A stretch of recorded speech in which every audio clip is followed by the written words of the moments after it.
soir pour cette masterclass avec Éric Dupond-Moretti. Elle fait suite à une masterclass que nous avions eue il y a quelques mois de ça avec Edgar Morin. Et ça, c'est une particularité aujourd'hui. Nous souhaitons amener à nos lecteurs des moments comme ça d'intimité, j'allais dire, avec des personnalités. Et visiblement, la personnalité, elle est bien choisie vu le monde qu'il y a ce soir. Vous dire que cette soirée, elle est faite dans le cadre du Montpellier Management, ici. Je remercie d'ailleurs Marie-Christine Litché qui est là, qui nous accueille ici. Remercier nos partenaires de la Banque CIC qui sont là, voilà, et qui nous permettent de vous présenter cette soirée. Alors, pour vous expliquer comment ça va se passer, on aura d'abord une introduction qui est faite par Denis Lafay. Denis Lafay qui a produit un livre qui vous sera remis d'ailleurs pour ceux qui auront la chance de l'avoir, parce que peut-être qu'il en manquera quelques-uns. Ne vous battez pas quand même, hein, s'il vous plaît. Donc, Denis Lafay a commis un entretien qu'il a mis dans un livre que vous aurez. Et donc, il fera l'introduction. Non, c'est moi. Je regarde. Non, mais c'est bon. Donc, oui. Dans 5 minutes, c'est encore mieux. Voilà, donc... du coup, je ne sais plus où j'en étais, mais je vous disais des choses intéressantes, visiblement. Bon, en tout cas, voilà, Denis Lafay qui présentera. C'est pas très gentil, Thierry Asnard. C'est pas très gentil de rigoler. Voilà. Donc, et après, nous aurons l'entretien avec Éric Dupond-Moretti. Et s'il y a vraiment, on est timé, là, pour le coup, on voulait finir à 21h. Donc ça risque de déborder un petit peu, mais voilà, on voulait éventuellement vous laisser la parole. Ça sera peut-être un petit peu compliqué, mais vraiment s'il y a une ou deux questions, éventuellement très courtes, avec des réponses courtes, je vous permettrai de lui poser des questions. Merci pour votre patience et à tout de suite.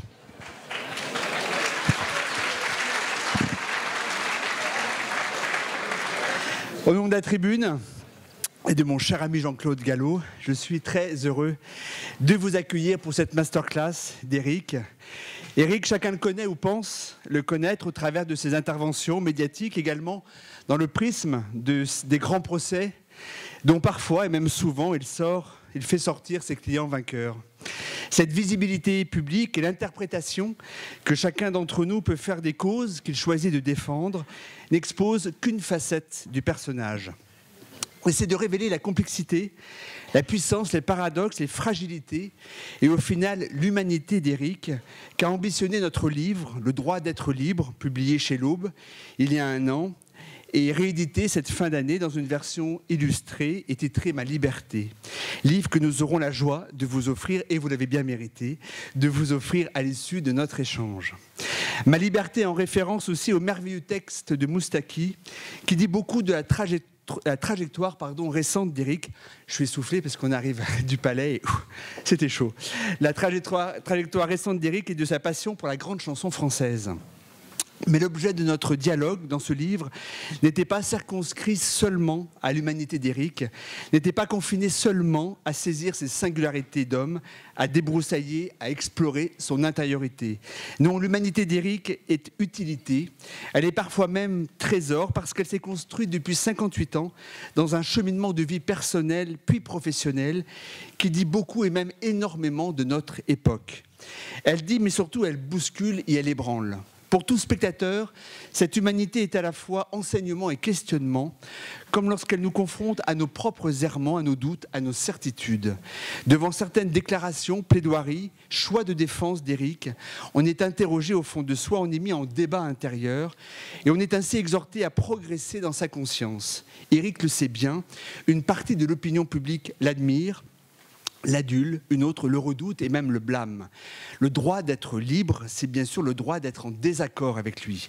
C'est par exemple le droit d'estimer que les grandes fragilités de notre démocratie et la vulnérabilité de la République exigent l'exemplarité des élus et donc justifient la peine très sévère et l'incarcération de Patrick Balkany.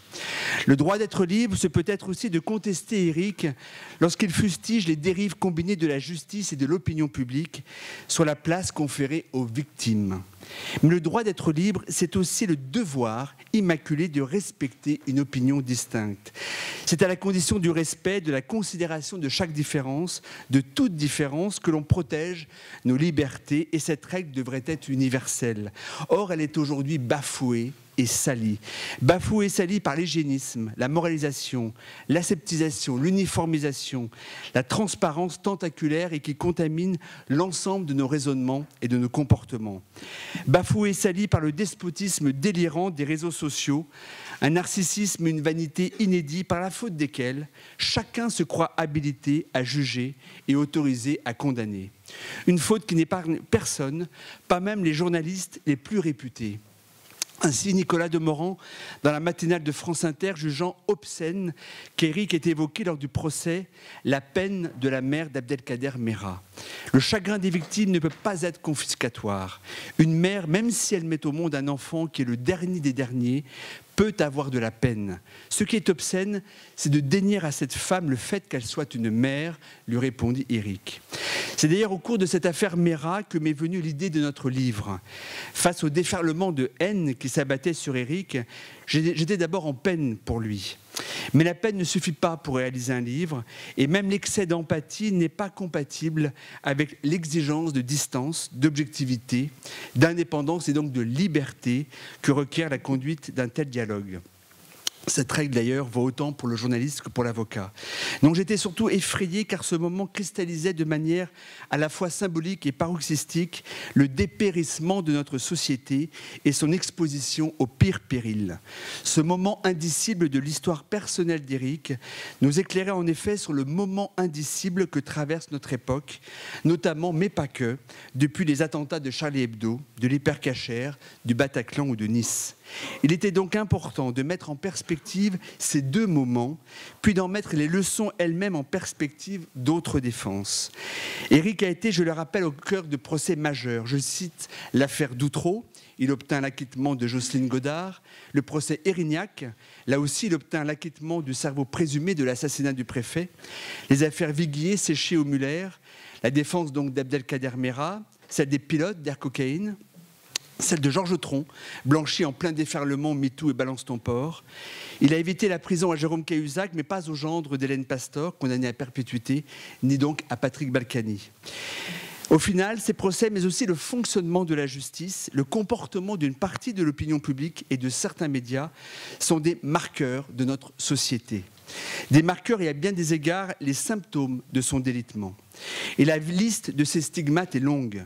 La gestion non maîtrisée de la victimisation, l'hégémonie de la bien-pensance, l'antagonisation des rapports humains, notamment hommes-femmes, le morcellement de la société, une société fracturée, hiérarchisée, emmurée et à certains égards déshumanisée par les dogmes marchands de la performance et de la réussite, par la faute desquels les fameuses circonstances atténuantes des justiciables, et notamment liées au terreau social, familial, affectif, souvent aride, sont méprisées. C'est aussi le triomphe du diktat sécuritaire, instrumentalisé par une partie de la classe politique et des médias, mais aussi par les lobbies et les intérêts privés, qui subrepticement conduit l'opinion publique à croire que ces libertés seront protégées par des lois, des bons usages ou des dispositifs technologiques en réalité liberticides. Un diktat sécuritaire auquel les leaders technologiques apportent un immense soutien. Songez qu'avec l'intelligence artificielle, nous pourrons bientôt savoir d'une personne si potentiellement elle peut un jour perpétrer un méfait, par exemple un crime pédophile. Nous pourrons donc décider de punir l'intention supposée. Songez qu'aujourd'hui, grâce à l'intelligence artificielle et au nom d'un diktat sécuritaire habilement manipulé par le régime politique chinois, la population ouïghour vit dans le silence et l'oubli de tous l'étranglement du peu de liberté qui lui restait. Ce n'est plus de la science-fiction, les prophéties de George Orwell sont d'une grande acuité. Il serait irresponsable de croire que l'Europe et la France sont immunisées de ce spectre technico-liberticide. Au final, donc, d'une liste en réalité bien plus longue que ces quelques exemples, je retiendrai l'encouragement à la déresponsabilisation et même la légalisation de la déresponsabilisation. Mais est-ce étonnant dans un pays qui, il y a une quinzaine d'années, a constitutionnalisé le principe de précaution? Le neuropsychiatre Boris Cyrulnik me le confiait il y a quelques jours. Pasteur, qui injecta un vaccin sans enquête préalable sur un enfant mordu par un chien, fut en son temps un héros. Aujourd'hui, il serait incarcéré au nom de la faute médicale. En définitive, c'est à nous mettre en garde contre les dégâts, pour certains irréversibles, de l'excès, du manichéisme et de l'hystérisation auquel il arrive à chacun de nous de succomber, dont chacun de nous se rend parfois complice, que s'emploie la parole d'Éric. En introduction du livre, je l'ai titré « Le bon et la canaille ». C'est un extrait d'une sublime chanson de Serge Reggiani, magnifiquement réinterprétée depuis par Isabelle Boulay, et qui a pour titre « Si tu me payes un verre ». Il faut écouter l'intégralité de ce texte. Il est un formidable condensé de l'humanité et des fêlures d'Éric. Il est aussi une leçon de vie dont chacun devrait s'inspirer lorsqu'il est tenté de juger ou de punir. Oui, en chacun de nous coexistent le bon et la canaille. L'humanité de la justice et l'humanité des hommes y gagneraient sans doute si nous en étions tous convaincus. Et voilà, nous pouvons maintenant accueillir comme il se doit. Et je vous remercie encore de votre patience. Une grande gueule, surtout une belle gueule.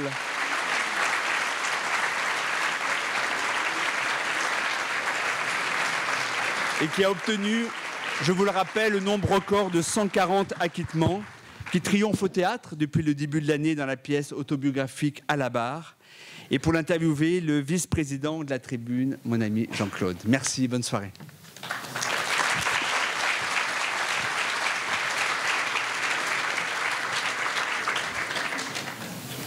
Cher Éric Dupond-Moretti, bonsoir. Donc, ça a été un peu compliqué de venir ce soir. Merci en tout cas d'avoir joué le jeu et d'être avec nous. On apprécie beaucoup et vous voyez la salle, elle est là, elle vous a attendu. Et on est vraiment très heureux, encore une fois, d'être avec vous ce soir. Alors, vous êtes un personnage hors norme. Et comme le disait Denis, un certain nombre d'affaires que vous avez eu à plaider sont aussi, elles aussi, hors normes. Et je vous propose, moi je ne suis pas forcément un spécialiste de toutes ces questions-là, mais plutôt néophyte d'ailleurs. Mais ce soir, ce que j'aimerais avec vous, si vous en êtes d'accord, c'est de voir l'avocat que vous êtes, de connaître l'avocat. Bien sûr, on le connaît par ce qui en est dit à l'extérieur, par les médias et autres, mais aussi l'homme que vous êtes, parce qu'évidemment, quand on aborde les procès que vous avez eu à plaider, les affaires que vous avez eu à plaider, c'est quand même pas rien.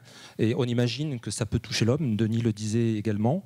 Et ce qui m'intéressera aussi de voir avec vous, c'est comment votre regard que vous portez aujourd'hui, qui finalement est aussi un regard sur la société, il est parfois sévère sur notre justice. Et puis, à la lumière de tous les procès que vous avez eus, auxquels vous avez participé, Denis disait, on évoquait Doutreau, Mera, Cahuzac, Trombe, Balkany récemment. Voilà, on verra un petit peu comment... Si, on en parle un petit peu. Et donc, de voir comment... vous pouvez regarder bien sûr l'assistante, mais vous pouvez aussi me regarder, il n'y a aucun souci. Voilà, merci. Ouais, je vois que vous êtes admiratif d'un coup, là, ça, c'est monté. Le micro est là, Éric Dupond-Moretti, et il y a un hashtag aussi, si vous voulez bien, c'est donc le hashtag LTM en capital, EDM comme Éric Dupond-Moretti en plus petit. Voilà. Alors, peut-être pour démarrer, Éric Dupond-Moretti, je peux vous appeler Éric ? C'est mon prénom. C'est votre prénom, mais c'est génial. Non, parce que j'ai demandé à Denis, il faut que je l'appelle maître, etc. Il m'a dit non, tu verras, ça va le faire. Bon, alors, votre vocation d'avocat, elle est arrivée avec une affaire que vous étiez jeune, donc il y a eu l'affaire Ranucci, et finalement cette affaire a été un révélateur. Oui, bien sûr. D'abord, ce que je voudrais vous dire, c'est que j'ai réfléchi à tout ça il y a assez peu de temps, au fond. Parce qu'il y a un temps pour l'action et un temps pour la réflexion. Et quand vous constatez que dans le rétro, il y en a plus que ce qu'il vous reste à faire, vous vous posez des questions sur pourquoi je l'ai fait, pourquoi j'ai choisi ça, etc. Et l'affaire Ranucci est effectivement un révélateur. J'ai 15 ans, je ne suis pas issu du sérail du milieu judiciaire, pas du tout. Et j'apprends à la radio l'exécution de Christian Ranucci, et cette nouvelle-là me bouleverse. Je ne peux même pas expliquer pourquoi. Ça nourrit mon romantisme morbide d'adolescent, et je m'engouffre dans cette histoire qui me terrorise et me dévore. Bon. Et je m'imagine alors avocat. Et je conçois, dès cet instant, intuitivement, parce que j'ai aucune référence, qu'être avocat, c'est être d'une certaine façon seul contre tous. Pour reprendre la formule de Victor Hugo, c'est aimer l'araignée et l'ortie. Bon. Et puis alors après, il y a d'autres choses pour être complet sur cette vocation, parce que moi j'ai eu la chance d'avoir une vocation, il y a beaucoup de jeunes gens qui sont ici, et je leur souhaite de tomber dans la marmite, de ne pas avoir à se poser trop de questions, de ne pas trop tergiverser avec ce qui pour moi était une évidence. Pour d'autres jeunes, c'est beaucoup plus compliqué. C'est une véritable chance de savoir à un moment ce que l'on va faire. Et ensuite, il y a dans ma famille un événement particulier. Mon grand-père est assassiné. Mon grand-père, c'est un immigré italien. Aucune enquête n'est diligentée parce que tout le monde s'en fout. En réalité, c'est ça la réalité. Et le frère aîné de ma mère, qui est mon oncle, qui a aujourd'hui 90 ans, il est un gamin à l'époque. Enfin, il vient d'arriver en France, il parle un français approximatif. Il essaie de faire valoir les droits de la famille, puis il se rend compte que tout le monde se moque de ça. Et évidemment, ça imprime l'ADN de ma famille. Donc, non pas qu'on ait vécu en permanence autour de ça, mais c'est un événement dont on parlait de façon assez récurrente, au fond. Et je me suis rendu compte sur le tard que ça avait sans doute contribué à mon choix et à mon envie de devenir avocat. Alors, ce choix, vous l'avez fait, vous avez, comme on l'a dit, brillamment réussi, vous réussissez toujours. Déjà, en qualité d'avocat, est-ce que vous fixez des règles pour choisir un client? Est-ce qu'il y a des dossiers que vous seriez amené à refuser? Voilà, vous avez une clientèle aussi qui est particulière, puisqu'il y a beaucoup de personnalités. Hein. On citait les affaires, mais si on cite des personnalités du monde du football, par exemple, Karim Benzema, Jérôme Cahuzac, etc. Donc, qui n'est pas footballeur. Non. Il était peut-être joueur, lui. Peut-être. Voilà. Donc, voilà, quels sont finalement les critères, puisque vous avez des clients qui sont des personnalités, vous avez des clients qui sont des anonymes. Comment on fait le choix, Eric? Bon, d'abord, vous imaginez bien que la notoriété fait que le choix est totalement différent. Il a été différent durant votre carrière, forcément. Évidemment, quand j'ai démarré, les chiens écrasés constituaient mon quotidien.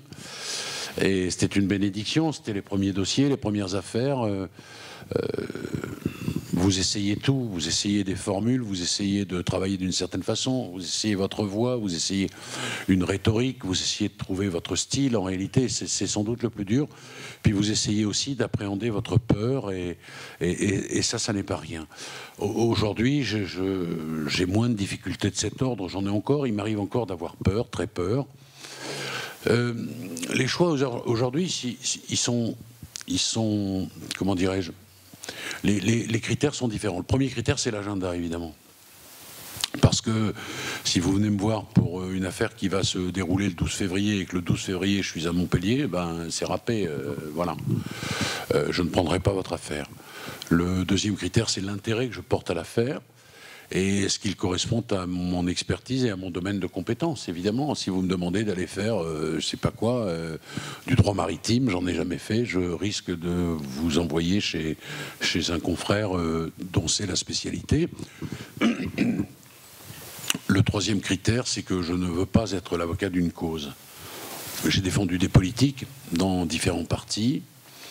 Je ne veux pas être l'avocat d'une cause, je ne veux pas être l'avocat d'une association, je veux défendre des hommes. C'est pour moi, c'est essentiel.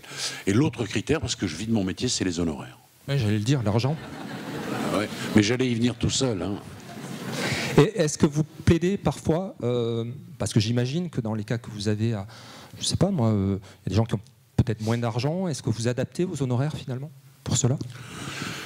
Oui, bien sûr, les critères traditionnels des honoraires, c'est le service que vous rendez au client, et il y a des services inestimables. C'est la notoriété de l'avocat, et donc je suis cher. Et c'est enfin les facultés contributives du client. Et je trouve normal qu'un riche paie beaucoup plus qu'un pauvre. D'accord. C'est mon côté homme de gauche. Je vois ça. On vous a donner des surnoms, Akitator, l'ogre du Nord. Et évidemment, vous avez un charisme, tout le monde le sait, on vous voit. Oui. Voilà, pardon. Le buffle au Maroc. Le buffle au Maroc, tiens, je ne savais pas ça, je ne l'ai pas trouvé ça. Moi j'aime bien Akitator, c'est bien. Et ça, vous aimez la corrida en plus. Donc, alors pour finir sur la question, vous êtes acteur aussi, pas que pour du faux. Hein. Vous avez tourné dans le film de Claude Lelouch, Chacun sa vie, d'ailleurs un président de cour d'assises. Puis vous faites du théâtre, Denis le disait tout à l'heure. Alors finalement, ça m'amène à la question, est-ce que finalement c'est indispensable cette qualité-là que vous avez finalement de vous mettre en scène? Est-ce que ça fait la différence? Est-ce que ça impressionne les jurés? C'est plein de questions en une. Oui. Bon, d'abord les surnoms. Akitator, vous parliez de la corrida. À l'origine, c'était Akitador. Et c'est un mot de l'ancien bâtonnier de Marseille, Dominique Mattei. Et puis, stupidement, ça a été repris comme étant Akitator par un journaliste. Et dans le panurgisme journalistique qui existe parfois, j'ai alors vu que c'était le surnom que je portais depuis toujours. J'étais vachement surpris parce que personne ne me l'avait jamais dit, puis c'était pas vrai surtout. Et alors j'ai vu un reportage à la télévision, on disait Akitator, il est surnommé comme ça par tous ses confrères. Bon, écoutez, il y a quand même eu 140, plus de 140. D'accord, mais c'était pas vrai sur le surnom. Et sur le surnom, c'était pas vrai. Et je m'en suis, à la fois, j'en étais très fier parce que c'est mieux que Perdator, mais en même temps, ça m'inquiétait un peu parce que ça donnait un petit côté magie noire. Et l'avocat, il est tenu à une obligation de moyens, pas à une obligation de résultat. L'avocat, quand il accepte une mission, quand il accepte de défendre un homme, il doit mettre sa connaissance du droit, sa connaissance du dossier, son travail, son talent s'il en a, au service de celui qui le défend. Mais c'est comme le médecin, ça ne marche pas toujours. Et un dossier qui n'est pas bon, on peut l'améliorer un peu, mais on ne peut pas en faire un dossier merveilleux. Bon. Et donc je me méfiais parce que, vous savez, les gens qui viennent vous voir sont des gens dans la difficulté. Ils ont besoin d'un avocat. Ils ont perdu leur voix. D'ailleurs, advocatus, en latin, ça signifie celui qui prête sa voix. Et donc, il ne faut pas que les gens qui viennent vous voir soient convaincus que Akitator va forcément les faire acquitter, parce que la déception sera d'autant plus grande. Donc la première chose à dire, c'est, bon d'accord, Akitator c'est bien gentil, mais moi je ne peux pas vous promettre l'acquittement. Je peux vous promettre que vous serez défendu, mais je ne peux pas vous promettre autre chose. Bon. Ensuite, j'ai dit, mais avant même d'imaginer dans ma vie que je serais devant la caméra de Claude Lelouch, et de plusieurs autres réalisateurs d'ailleurs, j'ai toujours dit qu'il y avait une théâtralité, évidemment, dans la façon dont on s'exprime. D'ailleurs, le tribunal, il y a des colonnes, comme à l'opéra, souvent. Il y a des costumes, il y a un cérémonial, il y a même une sonnette quand la cour arrive. Et mon vieux maître Alain Furbury, qui était avocat à Toulouse, un jour, il est allé avec sa compagne à l'opéra, et quand la sonnette a annoncé le début du spectacle, il s'est levé, comme on se lève aux assises quand la cour revient.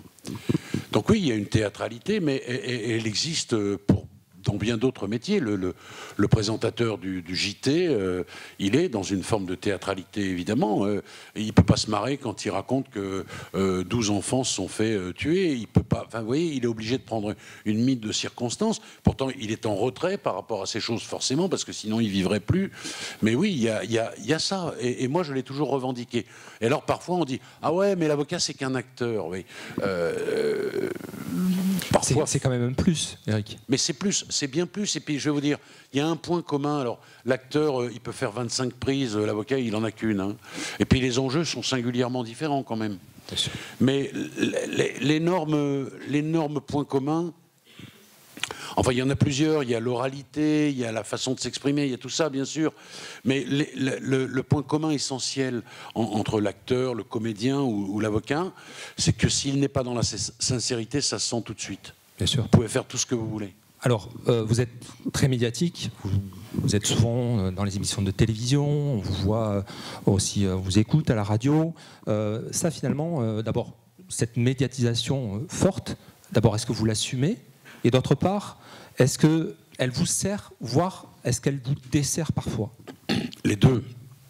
D'abord, évidemment, je l'assume, j'ai mis 30 ans pour être connu, je ne boude pas mon plaisir. Ça, moi, je suis clair là-dessus. Ça me fait plaisir qu'on me dise bonjour dans la rue, ça me fait plaisir qu'on me reconnaisse.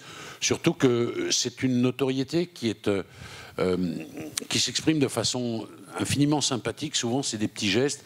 C'est pas des trucs comme les acteurs qui peuvent plus faire un pas sans être emmerdés, etc. Bon. D'ailleurs, je le dis tout de suite, il y a un truc que je déteste absolument, c'est le selfie. Ah, bon. Parce que je trouve que c'est attentatoire à nos libertés. Je vois pas pourquoi, moi j'accepterais de faire un selfie avec un type ou une fille que je connais pas. Je fais des selfies avec mes copains, avec les gens que j'aime, avec mes proches, avec mes enfants, mais pas avec les autres. Ça n'a aucun sens. Ensuite, d'ailleurs, c'est relayé sur Facebook, on parlera peut-être des réseaux sociaux. Tout ça, moi, me terrorise. Et pour répondre complètement à votre question, oui, parfois ça me sert, et oui, parfois ça me dessert. Bien sûr, je ne peux pas dire le contraire. Ce qui peut me servir, c'est que je suis attendu par le jury populaire, en particulier avec une certaine curiosité. Tiens, est-ce que c'est le même qu'à la télé ? Ce qui peut desservir, c'est que les mêmes peuvent dire « Ah ouais, mais lui, on le connaît, il est médiatique, c'est de l'esbrouf, il fait ceci, il fait cela. » Enfin, voilà. Donc, vous savez, je pense que chaque médaille a son revers. Et pour être tout à fait honnête avec vous, parfois ça me sert, effectivement, parfois ça me dessert. Et puis, il y a des gens qui souhaitent que leur dossier soit médiatisé. Puis il y a des gens qui ne le souhaitent pas du tout. Et dans la présentation que vous faites de mes affaires tout à l'heure, il y a effectivement des affaires qui sont très médiatiques, mais il y a des affaires qui n'intéressent pas du tout la sphère médiatique. J'ai plaidé la semaine dernière à Saint-Brieuc, ça a duré 10 jours, il n'y avait pas un journaliste. Tout le monde s'en foutait. Enfin, l'accusé, évidemment, s'en foutait pas, sa famille non plus, mais le reste, voilà. Et ici, je suis à Montpellier. Je suis sorti presque nuitamment, et d'ailleurs, je présente à tout le monde mes excuses, mais franchement, c'est pas de la désinvolture. Je pouvais pas arriver plus tôt. On était en train d'interroger l'un des témoins extrêmement importants. Il y a eu un décalage dans le planning. Bon, peu importe. Mais tout cela pour vous dire qu'il n'y a pas un journaliste. Vous n'avez pas vu un truc dans le journal sur cette affaire. Ça n'intéresse personne. Donc, ai-je répondu complètement à votre question ? Parfait. Bien. Vous avez été parfait.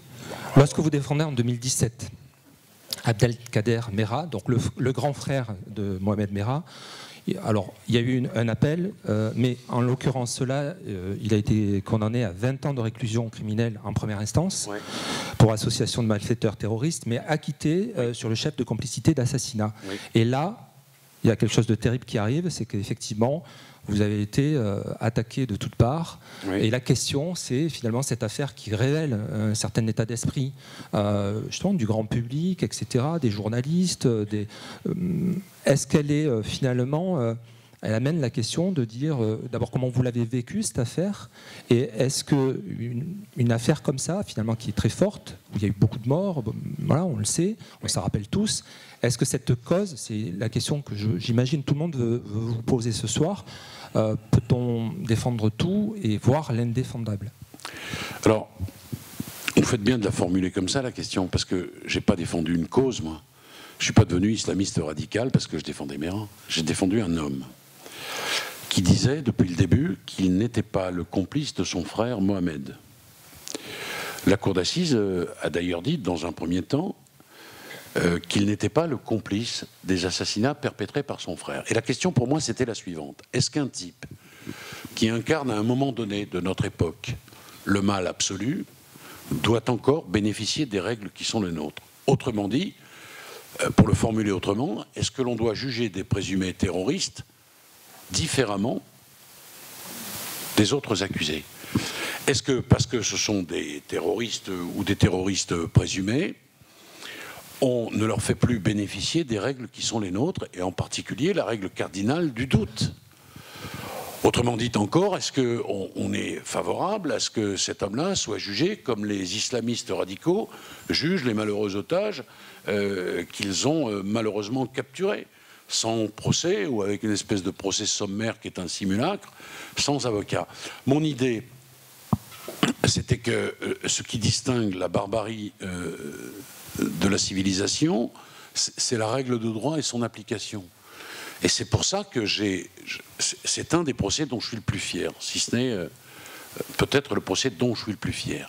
Et pour vous dire encore quelle a été ma réflexion à l'époque, parce que je ne suis pas complètement demeuré, je me disais, mais en termes personnels, enfin professionnels, mais qu'est-ce que ça va qu'est-ce que ça va faire, cette histoire-là? Est-ce que les gens... est-ce que je ne vais pas perdre ma clientèle? Vous avez douté, là, à ce moment-là? Mais forcément que je me suis posé des questions. Il y avait une telle hostilité. Et vous savez, il y a un phénomène de contamination. Si vous défendez un type qui est un innocent aux yeux de l'opinion publique, vous êtes un héros. Si vous défendez un terroriste ou présumé tel aux yeux de l'opinion publique, vous êtes un salaud. Contaminé, mais porteur sain du virus, mais contaminé par le crime qu'il a commis. Bon. Et c'est d'ailleurs ce qui m'a valu de recevoir des milliers de lettres d'injures d'anonymes par les réseaux sociaux qui s'en sont donnés à cœur joie. Mais dans ces lettres, il y en a des sublimes, dont la lettre du grand rabbin de Bruxelles qui m'explique que dans les textes sacrés, il a trouvé la légitimation de la défense de Meyrat. Je pleurais quand j'ai reçu cette lettre, parce qu'elle était sublime. Qu'est-ce que je peux vous dire d'autre là-dessus? Et cette pression de l'opinion publique, elle est parfois en plus exacerbée par les... Oui, pardon, ce que je voulais dire, c'est que dans ma réflexion, il y a eu aussi... Mais si je ne le fais pas, je ne suis plus avocat. Ça veut dire que je choisis mes affaires et qu'au fond, voilà. Et l'autre réflexion qui a été la mienne, c'était de me dire, mais après la Deuxième Guerre mondiale, ce qui est véritablement pacificateur, c'est pas tant l'armistice, c'est le procès de Nuremberg. Et dans le procès de Nuremberg, il y a 4 acquittés, qui sont des nazis patentés. Hein. On ne s'est pas trompé sur leur idéologie. Mais ils ont été acquittés au bénéfice du doute et jugés par des militaires et défendus par de vrais avocats qui vont mouiller leur chemise. Puis à l'époque, c'était dangereux. C'est pas aujourd'hui. Moi, qu'est-ce que vous voulez qu'on me fasse? À part m'insulter, je ne sais pas trop ce qu'on peut me faire. Je risque pas de connaître les affres de l'incarcération, du lynchage. Je ne vais pas être tondu en place publique. Bourgeois, brillant, plein de talent, qui disserte beaucoup sur les choses. Et un jour, d'hiver, il passe près de la Seine, il entend quelqu'un se noyer, il fait semblant de ne pas entendre. Ça va le détruire. Ah, lisez ce bouquin, c'est un chef-d'œuvre. Et voilà, j'ai répondu. On parle de, voilà, ce procès, comme notre procès, amène une réflexion qui est, bien sûr, les victimes, les familles de victimes, elles expriment une émotion qui est normale et qu'on peut entendre.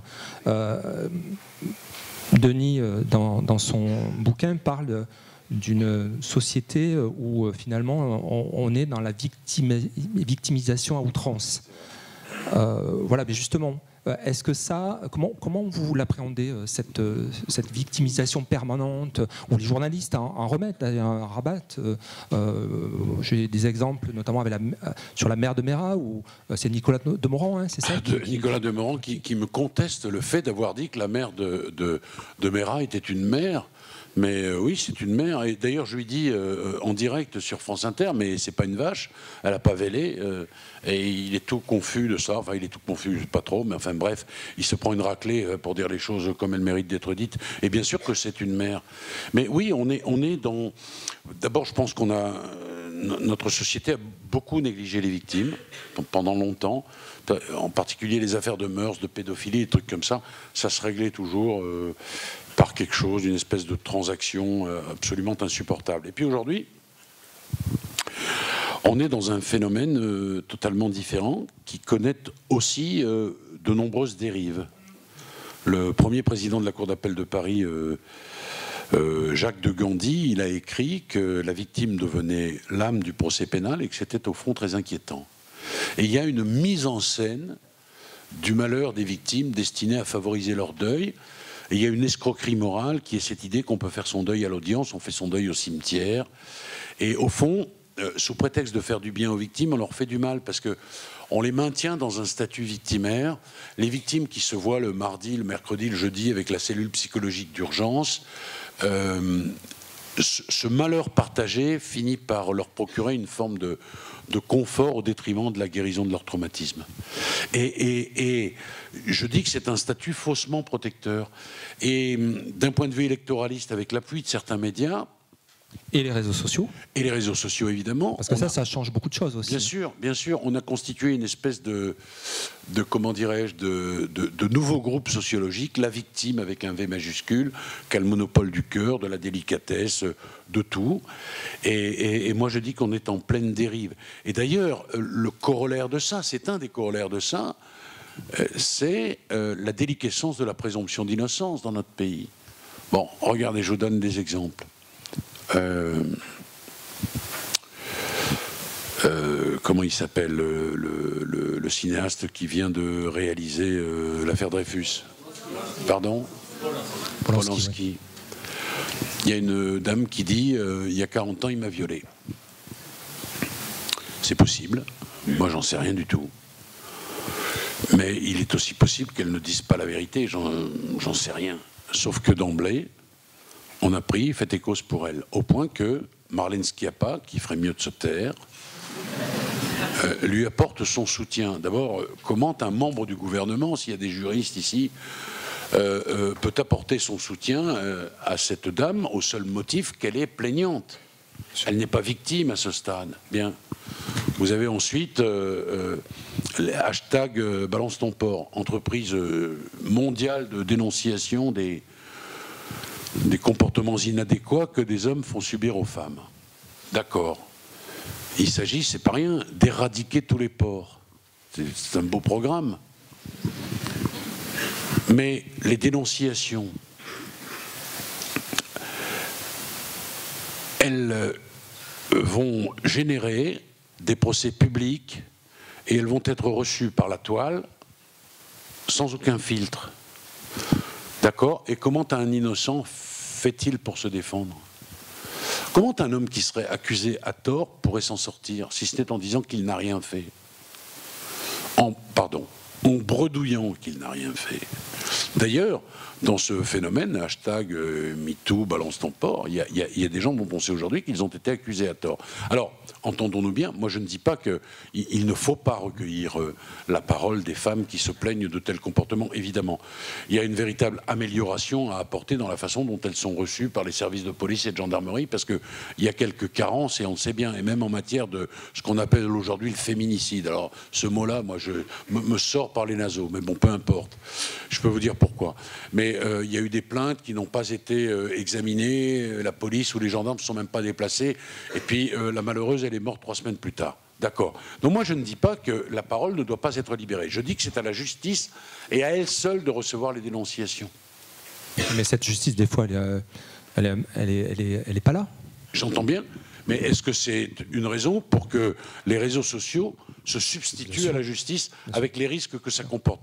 D'ailleurs, je voudrais vous faire remarquer qu'il y en a plein qui ont été mis en cause. Monsieur Hulot, quand il était au gouvernement, on sait qu'il n'avait rien fait. Darmanin, d'ailleurs, entre parenthèses, pour Hulot et Darmanin, Marlène Schiappa, on ne l'a pas beaucoup entendu. Hein. C'est vrai qu'il siégeait avec elle au Conseil des ministres. Mais non, la présomption d'innocence, c'est quelque chose de sacré. Ça ne signifie pas l'innocence.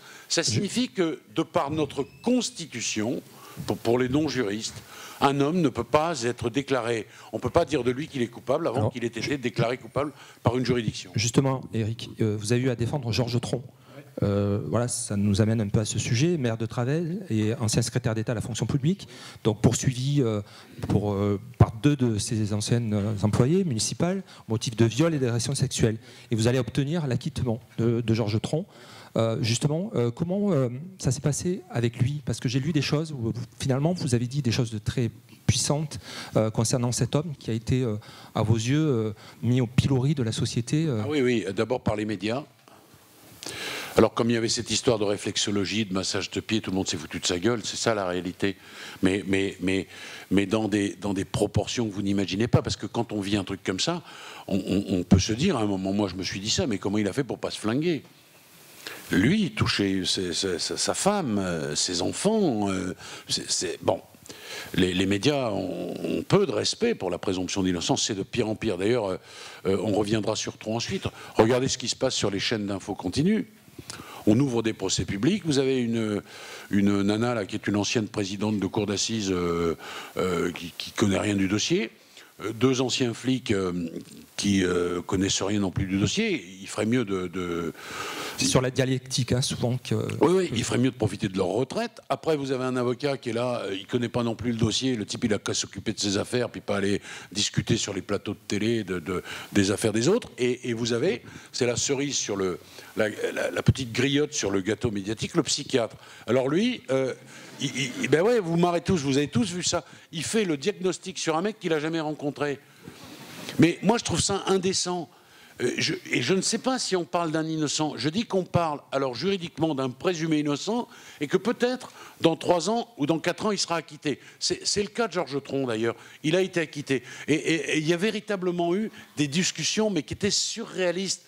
D'abord, bon, il y a les plaignantes qui racontent leur histoire. Bon, ça, il n'y a rien à en dire, elles racontent leur vérité. Georges Tron raconte la sienne. Puis alors, vient se greffer à ça des militantes féministes qui d'abord racontent que les plaignantes disent vrai, je ne sais pas comment elles le savent, mais surtout, elles transforment le procès pénal en un combat. Alors, elles préconisent l'instauration d'une distance de sécurité entre les hommes et les femmes. C'est quand même magnifique.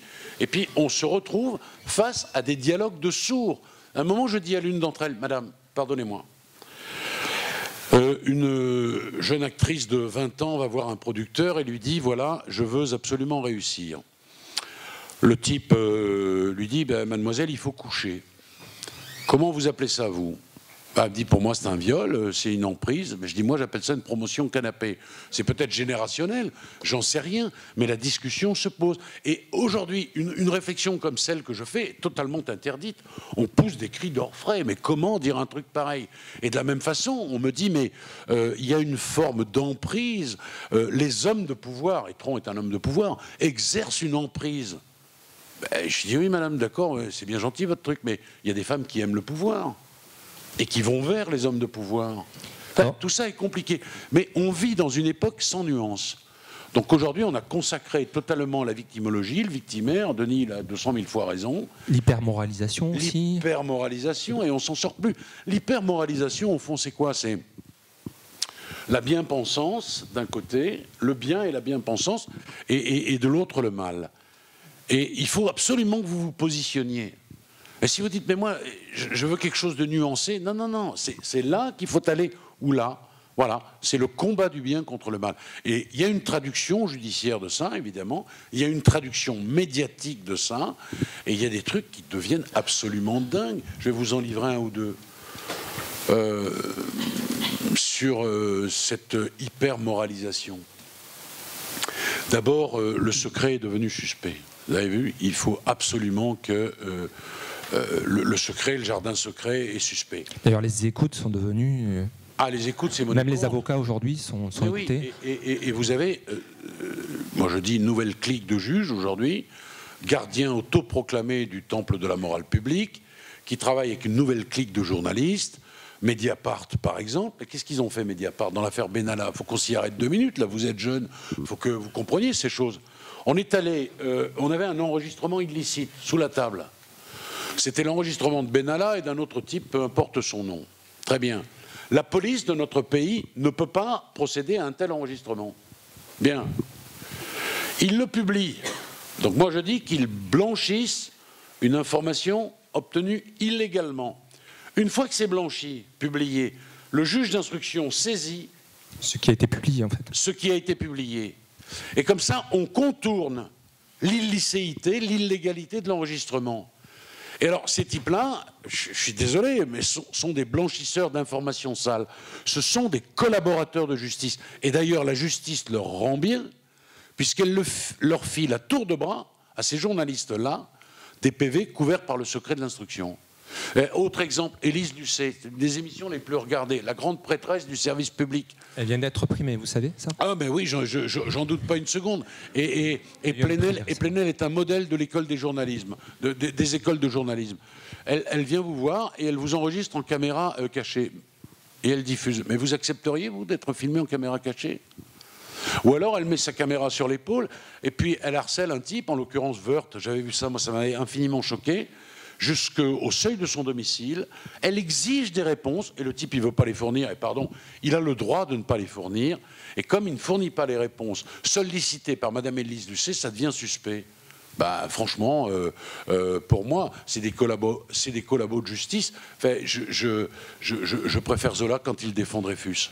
Pardon. Alors, déjà, Eric, ici dans la salle, il n'y a personne qui n'a rien à se reprocher. Voilà, c'est déjà... Alors, c'est très inquiétant. Alors, c'est quoi les statistiques? On est à 500. 500 quoi? 500 personnes. Est-ce qu'il y aurait une statistique Ben, on a tous des trucs à se reprocher. Ouais, voilà. Mais tous. Allez, c'était juste... Ça va du code de la route à d'autres choses. On a tous fait des trucs inavouables. On a tous menti. Si on fait une infraction au code de la route, on n'ira pas voir forcément Éric Dupond-Moretti. Vous voulez que j'illustre mon propos? Ouais, allez. Allez, un petit exemple dans le domaine de la morale publique. Mais vous jouez avec moi. Hein. Vous apprenez que vous avez un oncle d'Amérique. Et le jour où vous apprenez son existence, vous apprenez son décès. On a fait ça devant des chefs d'entreprise à Lyon. Hein. J'espère qu'on va avoir les mêmes résultats. Oui, on parlait de statistiques. Et non seulement vous apprenez son existence et son décès le même jour, mais vous apprenez qu'il a laissé à votre attention 1 million d'euros à l'UBS de Genève. Quels sont ceux d'entre vous qui vont directement à Bercy? Ouais, bravo. C'est pas joli, hein. C'est pas joli, hein. Et comme personne n'a levé la main, il y avait une deuxième question qui ne sera pas posée. Non pas par trouille, mais par vertu. Tout est dit. Tout est dit. Alors justement, la morale deviendrait l'axe cardinal finalement des opinions. Il y a une affaire que vous avez traitée, c'est Jérôme Cahuzac, donc ancien ministre du Budget, reconnu coupable de fraude fiscale. Et c'est un élu qui doit montrer l'exemple. Oui. Voilà. Et donc cette affaire-là, elle vous inspire quoi? Qu'est-ce que vous avez à nous dire sur la façon dont ça s'est passé, ce qu'il a vécu, cet homme-là? Comment vous l'avez défendu? D'accord. Et elle illustre à mes yeux l'hypermoralisation de notre époque. Ce qu'on lui reproche, c'est pas tant la fraude fiscale. D'abord, il n'est pas, lui, un fraudeur fiscal. Cet argent, on va lui reprocher d'avoir un blanchiment, hein, parce que on va lui reprocher d'avoir placé de l'argent sur un compte en Suisse. Il dira que c'est de l'argent du parti. Bon, il n'y touche pas. C'est des faits très très anciens. Mais ce qu'on va lui reprocher, surtout, c'est le mensonge. Et à l'audience, je me souviens que l'avocat général qui requiert contre lui une confirmation de la peine qui aurait normalement, qu'il l'aurait envoyé en prison. Il avait été condamné à une peine qui n'était pas aménageable en première instance. Et l'avocat général évoque l'Évangile. Bon, c'est curieux, mais c'était une référence comme ça. Et je lui dis, mais vous avez bien fait d'évoquer l'Évangile, parce que le fondateur de l'Église catholique, c'est Pierre. Et Pierre, il a menti à 3 reprises avant le chant du coq.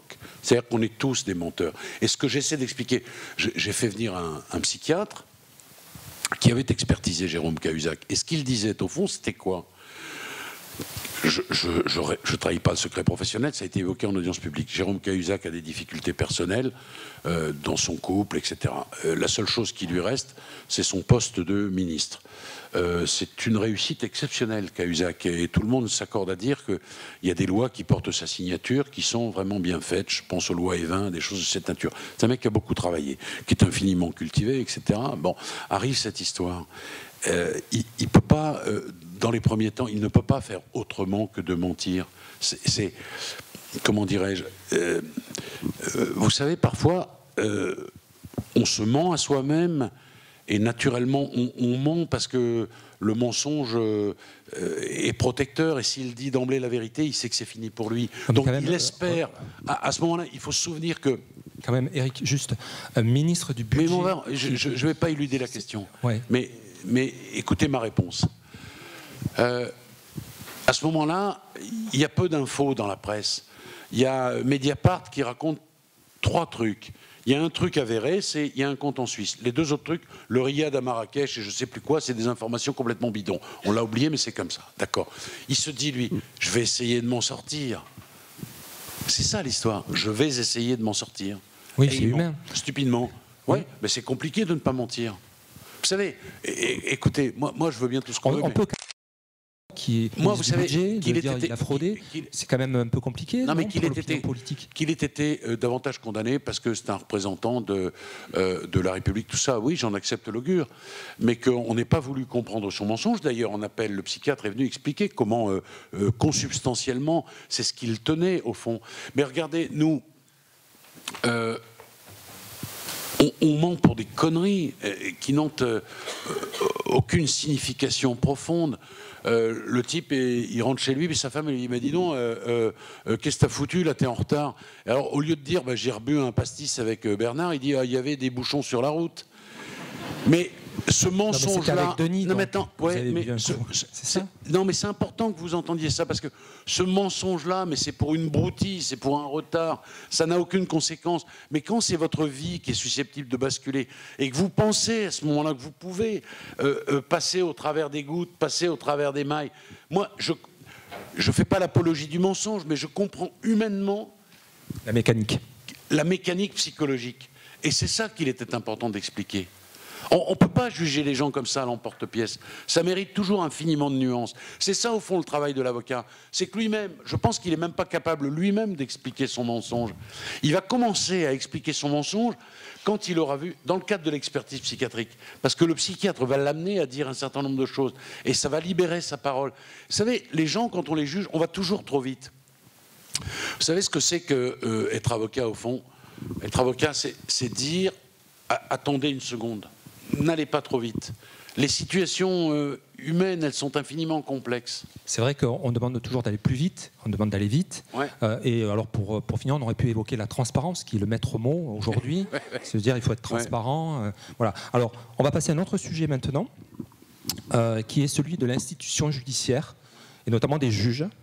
Et vous avez dit, il existe, selon vous, ça c'est intéressant, une petite cuisine judiciaire, j'ai noté ça, où les juges s'arrangeraient entre eux.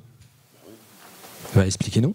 Bah oui, j'en ai été témoin des dizaines et des dizaines de fois. Je sais pas, ça va de l'exemple suivant. Un jour, j'ai raconté dans un bouquin, ça, je plaide aux assises, je finis mon procès, et le lendemain, il y avait un autre procès. Et arrive, moi je saluais la présidente, pour qui j'avais beaucoup d'empathie, de respect. Et puis arrive l'avocat général qui va requérir dans l'affaire du lendemain. D'accord? Et comme disent mes jeunes contemporains, ils ne me calculent pas à ce moment-là, parce que moi j'ai fini mon truc. Et là je les vois papoter entre eux. En se tutoyant. L'oreille. Oui, mais j'étais là. Carrément. Alors il dit, mais tu sais, alors, ouais, mais non, enfin, il dit qu'il tenait le fusil comme ça, mais en fait, il tenait le fusil comme ça, puis l'expertise, puis machin, puis truc. Et au bout d'un moment, je les regarde tous les deux, je souris, et je dis, mais ça vous gêne pas de parler de l'affaire du lendemain, là? L'accusateur, le président, sans avocat, sans contradictoire. Mais ça, c'est tous les jours. C'est tous les jours. Ça, c'est de mauvaises habitudes qui viennent de l'encastement de l'ENM. Ils font leurs études ensemble à l'ENM, procureur, juge du siège. Les avocats aussi, non? Voilà, je ne dis pas que c'est une collusion systématique, je dis que c'est une collusion possible. Et moi, ça me chagrine beaucoup. D'ailleurs, vous dites que vous êtes pour une transformation de l'ENM. Ah, total, oui. Qu'est-ce qu'il faudrait faire? Je suis pour sa suppression. Non mais vous vous marrez, dans la plupart des grands pays, des grandes démocraties, il n'y a pas de NM.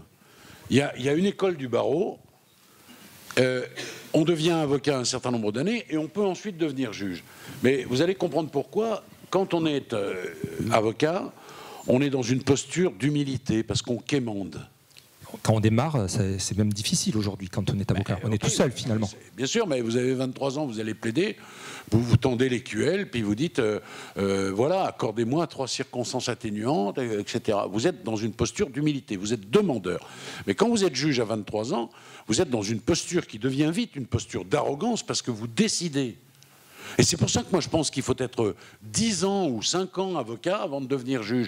Et puis par ailleurs, ce que raconte un mis en examen à son juge, c'est pas forcément la vérité. Il a d'ailleurs le droit de mentir, puisque c'est l'accusation qui rapporte la preuve d'une culpabilité. Donc l'accusé, il a le droit de se défendre comme il veut. Mais on n'a pas la même relation, nous, avec les clients. Et ce serait pas mal que les juges sachent ce que les gens sont capables de dire et comment ils ont parfois un double discours. Un discours beaucoup plus intimiste avec l'avocat et pas avec le juge. Et puis, je le dis, en Angleterre, au Canada, en Suisse, en Belgique, en Italie, il n'y a pas de NM. Et ça marche plutôt bien. Ça marche mieux? Ah, moi, je trouve que ça marche mieux. Parce que concrètement, ça veut dire quoi, ça marche mieux? Il y a un encastement, un corporatisme dans l'institution judiciaire qui est absolument incroyable. Il n'y a pas de responsabilité fonctionnelle des juges. Vous n'auriez jamais été juge? Non. Mais d'abord, moi, j'ai horreur de la contradiction. Donc, c'est mal barré. Parce que le grand juge, pour moi, c'est d'abord quelqu'un qui aime le contradictoire que lui apporte l'avocat. Et le petit juge, c'est quelqu'un qui n'aime pas l'avocat. Il n'a pas envie de le voir, il le dérange. Parce qu'il a déjà fait son choix. Ah, parce qu'il a déjà fait son choix. Mais l'avocat, c'est un empêcheur de juger en rond. C'est par définition un emmerdeur. Et est-ce que ce juge, il va influencer le juré? Bien sûr, évidemment. C'est grave ce que vous dites. C'est ce que j'ai vu, là, je suis à Montpellier. L'audience est publique. Suspension d'audience. Et là, je vois la présidente qui met sa main sur l'épaule d'un des jurés et qui l'accompagne dans la salle des délibérés. Mais moi, je ne mets pas la main sur l'épaule des jurés. Je peux même pas leur dire bonjour. Vous mettez la main sur l'épaule de vos clients. Mais ça n'a strictement rien à voir. Oui, on est d'accord. Ça n'a rien à voir. Non, mais c'était pour savoir. Non, mais juste pour savoir. Non, mais dans une affaire qui dure 3 semaines, au bout de la première semaine, le président, il dit au juré ah, Madame Michu, et alors la varicelle du petit, comment ça va, etc. Il se crée une proximité absolument incroyable dans le système français. Si vous dites, par exemple, aux Belges, j'ai fait des conférences avec des présidents de cour d'assises belges, si vous leur dites, mais pendant les suspensions d'audience, vous êtes avec le jury populaire, ils poussent des cris d'orfraie. Ils disent, mais ça va pas, non? Mais pas du tout. Hors de question qu'on ait un contact avec le jury susceptible de l'influencer de quelque façon que ce soit. Bon. Et puis regardez, si un jour vous allez aux assises, vous allez voir un truc absolument incroyable qu'on peut exprimer de la façon suivante. D'ailleurs, la formule, elle n'est pas de moi, elle est de Dominique Coujard, qui est un des anciens présidents de la Cour d'assises de Paris. C'est le seul sport, entendez-moi bien, où l'arbitre, le président, porte le même maillot qu'un des joueurs, l'avocat général. Et ça, j'ai lu ça, la mise en scène qu'il y a dans... Ouais. Ils rentrent par la même porte, ils sont à la même hauteur, ça. Ils portent la même robe, et nous, on est là-bas dans le fond. Déjà, quand vous rentrez, vous dites... ça pose. Il y en a un qui est plus important que l'autre. Regardez, nous, on est au-dessus, là, aujourd'hui. Oui, mais c'est pas un hasard, puisque c'est nous qui sommes conférenciers. On vient chercher notre parole. Mais oui. Bien sûr. Mais bien sûr, parce que si on se met là-bas dans le fond, ça n'a aucun sens. Donc, vous illustrez mon propos. Non, mais je veux dire, il n'y a pas de relation, quand même, de domination. Il n'y a pas de hasard aux assises. La façon dont on fait le planning, dont on interroge les témoins, le positionnement des institutionnels, tout ça, ça n'est pas un hasard. À Paris, quand on a refait le nouveau palais de justice, on a envisagé à un moment de faire 2 couloirs, un pour les avocats, l'autre pour les juges. Alors, on a un exemple aussi qui est pas mal, dont il faudrait parler, c'est l'acquittement de Roselyne Godard, au procès Outreau en 2004. Et finalement, ça a été le révélateur justement d'une justice qui dysfonctionnait. Et est-ce que depuis ce moment-là où tout le monde s'est rendu compte qu'il y avait ces dysfonctionnements, on a changé les choses. Voilà, est-ce qu'on a changé les choses? Pas du tout. Pas du tout. Il y a l'Assemblée nationale qui s'empare de ce drame absolu. Hein. C'est 13 personnes qui ont été bouffées par la vindicte populaire, qui ont été détenus longtemps, un qui a failli mourir en prison, un qui meurt en prison d'ailleurs, on oublie d'en parler. Ils ont été salis, ils ont perdu leur vie, ils ont divorcé. Enfin, vous ne pouvez même pas imaginer ce que c'est cette histoire. L'Assemblée nationale s'empare de ça, et pour une fois dans notre histoire, les députés de gauche comme de droite, communistes, socialistes, d'ailleurs il y avait 2 présidents, Houillon, Valigny, avocat inscrit au Parti socialiste, Houillon, avocat inscrit à l'époque, je crois que ça s'appelait le RPR, il décide de changer les choses et il propose 82 mesures. Moi déjà à l'époque, je pense qu'ils ne vont pas assez loin, et notamment il fallait envisager la suppression du juge d'instruction, mais bon, peu importe. Sur les 82 mesures, il y en a 2 qui ont été retenues, 2, dont une qui consiste à permettre, devant la Cour d'appel, je ne veux pas être trop technique, mais une publicité des débats. Eh bien, normalement, c'était à titre exceptionnel. Les débats ne seront pas publics. Eh ben, c'est devenu quasiment la règle. Aujourd'hui, il n'y a plus du tout de publicité. Donc, sur 82 mesures, on en prend 2, il y en a une qui n'est pas du tout respectée. Et moi, je dis demain qu'il y aura un autre cataclysme. Pourquoi ça ne peut pas avancer? Mais ça ne peut pas avancer parce que, vous vous souvenez de la formule d'Allègre sur l'enseignement, il dit c'est le mammouth. Eh bien, la justice, c'est pareil. Et dès que vous voulez toucher un truc, ils se réunissent tous, hein, par leur expression syndicale, et puis ils disent ah non, vous allez toucher à notre indépendance. Et les politiques n'osent pas. D'ailleurs, les politiques sont tétanisés. Ils disent tous, quand on les entend, qu'ils ont une confiance inébranlable dans la justice de notre pays, sauf quand ils sont mis en examen. Vous l'avez remarqué, ça? Bon. Alors, hypothèse d'école. Il y a bientôt les élections municipales. Oui. Il y a des élections. Et puis, il y a un remaniement ministériel. Oui. Et là, Emmanuel Macron vous appelle et vous propose le poste de garde des Sceaux, ministre de la Justice. Il n'y a aucun goût pour le pouvoir. C'est non. Non, mais pour faire bouger les lignes. Mais non, mais vous plaisantez. D'abord, j'accepterai pas, mais pour des tas de raisons qui me sont propres. Moi, je suis un anarchiste épicurien. C'est-à-dire un homme d'ordre, au fond. Hein, je ne veux pas faire peur. Parce que les anarchistes sont des hommes d'ordre.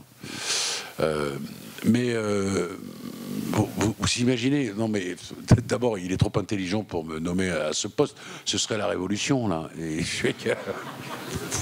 non. Vous êtes un homme sérieux quand même. Oui, d'accord, mais bon, c'est une personnalité, comment on dit, trop clivante. Non. En revanche, faire passer un certain nombre de messages, dire un certain nombre de choses. Oui, parce qu'on a l'impression que c'est quand même une grande cause pour vous. Est-ce que c'est votre grande cause aujourd'hui? Parce que quelque part, faire bouger les lignes sur cette justice que vous décrivez comme étant. D'ailleurs, est-ce qu'une justice idéale. Je peux difficilement faire plus que ce que je fais. J'écris, je dis les choses. Oui. Quand je suis invité, je viens. J'exprime un certain nombre de trucs. Oui, bien sûr. Mais fondamentalement, est-ce qu'une justice idéale, est-ce qu'elle est possible aujourd'hui? Denis, tout à l'heure, parlait d'intelligence artificielle demain, du progrès qui pourrait y avoir à ce sujet-là. Non, mais ne rêvons pas. La justice, elle est à la fois merveilleusement humaine et terriblement humaine. Je vais vous livrer la définition qu'a donnée de la justice Casamayor, qui est le fondateur du syndicat de la magistrature. Il a dit « La justice est une erreur millénaire qui veut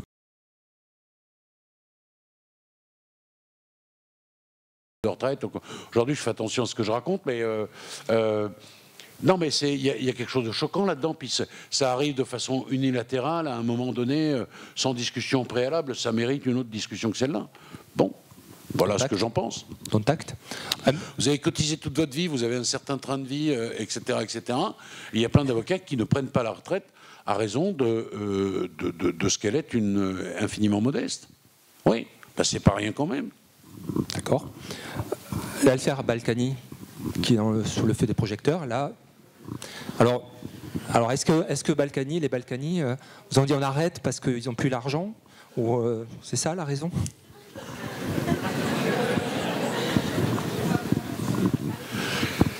Je suis tenu au secret professionnel. Ah. Et parfois je le regrette. Bon, ok, donc on ne sera pas. C'est un regret quand même? Le secret professionnel, en l'occurrence, d'avoir perdu... non. Vous n'avez pas, visiblement, quand vous voyez sur les images de la télé, le rapport à la fin avait l'air assez difficile entre vous. Bon, ok. Allez, aidez-moi. Si vous avez une ou deux questions, je les prends. Allez, il faut faire vite. Je ne le crois pas. Thierry Aznar. Oui, jeune homme. Est-ce qu'on peut amener un micro?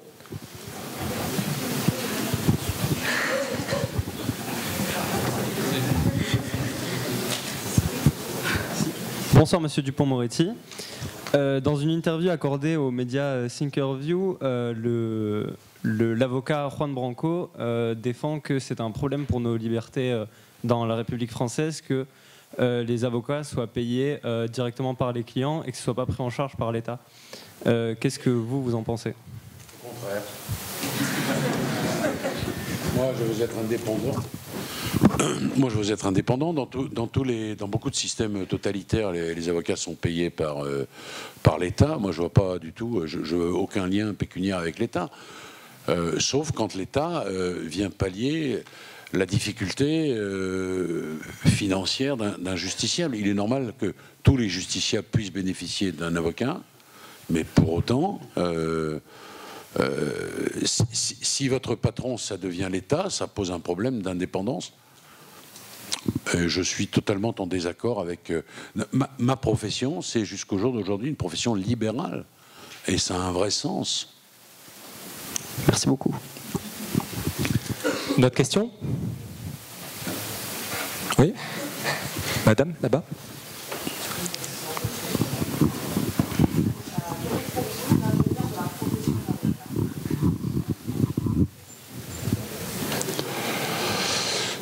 C'est très compliqué, madame, parce que il faut rentrer un peu dans le détail. Il y a beaucoup de gens ici qui ne se destinent pas à cette profession, mais c'est un peu technique. Mais je vais quand même essayer de vous répondre. Je pense que les écoles d'avocats aujourd'hui accueillent plus d'élèves, donc de futurs avocats, que la profession peut en absorber. Je pense qu'il est grand temps de faire un numerus clausus. Pourquoi? Parce que les gens qui ne trouvent pas, quand ils sortent de l'école, de cabinet, ils ont aujourd'hui, c'est pour moi une hérésie totale, le droit de s'installer tout de suite. Or, je pense qu'on ne peut pas s'installer tout de suite sans avoir préalablement travaillé avec un avocat plus aguerri, ce qu'on appelait autrefois un maître de stage. Et ça génère plein de difficultés.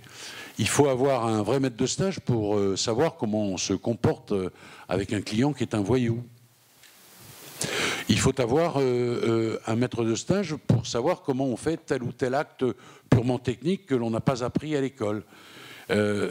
C'est curieux, mais moi, je ne comprends pas que les écoles d'avocats fassent sortir des gens, fassent entrer des gens, pardon, dont on sait déjà à la sortie qu'ils vont se retrouver sur le carreau.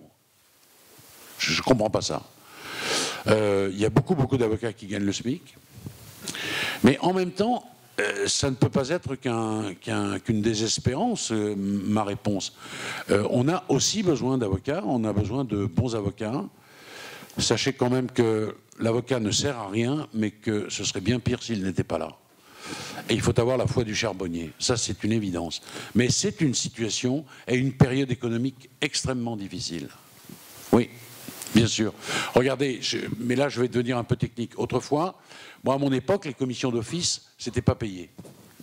Ça rejoint un peu ce que vous disiez. Et donc, les jeunes avocats, ils grattaient toutes les commissions d'office dont les plus vieux ne voulaient pas. Ouais. Ça permettait aux jeunes avocats de plaider beaucoup d'affaires pénales. Et ça leur permettait de se faire un fonds de clientèle. Ça leur permettait d'émerger, de se faire connaître. D'abord, radio-prison, parce que la notoriété d'un avocat, ça commence par le premier client content, puis le deuxième, et puis dans le monde clos de la prison, s'il est pénaliste, c'est comme ça que ça marche. Bon, aujourd'hui, c'est fini. Parce que la profession est tellement pauvre que les commissions d'office, aujourd'hui, ne sont plus redistribuées. Et beaucoup d'avocats qui les ont, eh ben, ils accomplissent leur mission et ils sont payés. Parce qu'on les a beaucoup augmenté, les commissions d'office, par rapport à l'époque où moi j'ai prêté serment. À l'époque où j'ai prêté serment, c'était 0. Aujourd'hui, ça doit être 1 000 euros pour une affaire criminelle, 1 000 euros au jour. Bon, mais il y a des gens pour qui, dans cette profession, 1 000 euros, ça n'est pas négligeable. Et évidemment, ceux qui ont cette commission d'office-là, ils ne vont pas la filer à un jeune. Voilà. Ça fait partie des problèmes. Et après, on va être trop technique parce que là, on va ne parler que du métier d'avocat. Mais il y a quelques réformes à faire là pour assurer l'avenir des jeunes. En tous les cas, pour ne pas les faire rentrer dans une profession qui ne peut pas, qui n'a pas besoin d'eux. Parce que ça, c'est pas un bon plan, à mon avis. En revanche, je crois que les médecins, par exemple, c'est le contraire. Les médecins, les facs de médecine ne sortent pas assez de médecins. On a besoin de beaucoup plus de médecins. D'ailleurs, ils ont retouché le numerus clausus dans un sens différent. Voilà. Il y a juste un problème, Eric, ce soir. C'est que je pense que vous avez donné peut-être envie à certains jeunes qui sont dans la salle, je l'espère, d'être avocat. Voilà. Merci en tout cas Eric, c'est passé très très vite. Alors, une dernière question. Voilà, pour le jeune homme qui est là-haut, est-ce qu'on lui amène un micro? Alors, la question courte et à la réponse courte, s'il vous plaît, Eric. Tout court. Style télégraphique et moi aussi. Bonsoir, monsieur Dupond-Moretti. Donc, je vais essayer d'être le plus court possible, pardon. Vous parliez de révolutionner justement la justice si vous étiez garde des Sceaux, même si vous ne souhaitez pas le devenir. Quelles sont quand même vos idées pour améliorer ce système justement? Je vais vous répondre brièvement. D'abord, la suppression de l'ENM, mais ça je pense déjà l'avoir dit, d'accord? Je ne suis pas le seul à le dire d'ailleurs. Hein. Il y en a d'autres qui pensent que c'est indispensable. Je voudrais d'ailleurs vous faire remarquer, monsieur, que le soir où Notre-Dame a brûlé, on a eu des informations qui indiquait que le président de la République souhaitait supprimer l'ENA et l'ENM, École nationale de la magistrature et l'École nationale de l'administration. Et puis, il n'est plus resté de cette information que la suppression de l'ENA. Et moi, je me suis dit, fausse information ou marche arrière? Au fond, j'avais réussi à être un peu joyeux le soir où Notre-Dame a brûlé. Bon, ça, c'est la première truc. Deuxième chose, monsieur... Séparation du siège et du parquet. Deux corps différents. Pour éviter ce que je racontais tout à l'heure, là, c'est une anecdote, il y en a 1000 autres, mais pour ne plus qu'il y ait cette possible collusion. Un parquet est rattaché au pouvoir politique, pour ne pas que le procureur de Montpellier ait une politique pénale différente du procureur de Marseille ou de peu importe, qu'il y ait une politique pénale homogène avec une sanction démocratique, puisqu'il y aurait à ce moment-là un rattachement au pouvoir politique. Un juge du siège à équidistance entre le procureur et la défense. Le système italien, de ce point de vue, est extrêmement intéressant. Mettre en œuvre, enfin, la responsabilité des juges. Et si vous êtes intéressé par la question, allez voir les décisions rendues par le Conseil supérieur de la magistrature en matière disciplinaire. Vous tapez CSM disciplinaire et vous allez voir des choses hallucinantes. Vraiment, hallucinantes. Merci beaucoup. Et d'autres après, mais on ne rentrera pas dans le détail. Voilà, soirée hallucinante. Le livre, Denis, le livre qui va être diffusé, voilà. Donc je pense que je l'avais dit quand je suis arrivé. Il y a, vous aurez à retrouver bien sûr un petit peu tout ce qui a été dit sur la tribune.fr, la tribune de Montpellier, bien entendu.